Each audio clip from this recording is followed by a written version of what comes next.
The Cold War between the United States and the Soviet Union created an almost irrational fear of communism in the United States. Very quickly, that fear led to Red Scares and attacks on people with real or imagined ties with communism, even though many people felt those attacks were unconstitutional. In the House of Representatives, the House Un-American Activities Committee, HUAC for short, was used in the late 1940s to attack people who worked in the film industry in Hollywood. Because the film industry was a primary communicator of ideas in America, it was deemed particularly dangerous.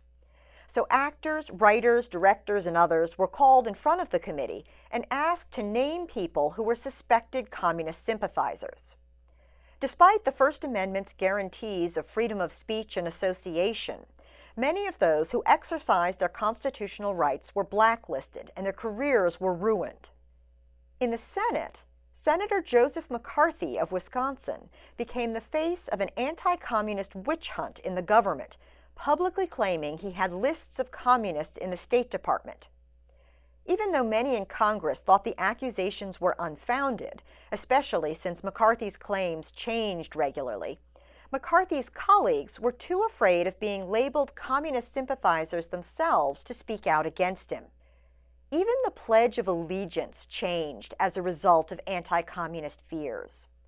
The words "under God" were added in 1954 in order to differentiate the United States, which the dominant culture thought of as a God-fearing nation, from the atheist Soviet Union. Again, while many thought it was inappropriate based on the American ideal of separation of church and state, most people were too afraid of being accused of communist leanings and having their lives ruined to risk speaking out against the change. In colleges and universities, it became politically too dangerous to study communism or communist nations, which meant that the United States lost the opportunity to better understand the Soviet Union. And therefore, the United States went into its interactions with the Soviet Union armed with far less information than it would have with more research available. During the Cold War, fear drove many people to act in ways that were later deemed not only irrational and un-American, but illegal. Can you think of other times in American history where fear of certain ideas drove Americans to act in similar ways?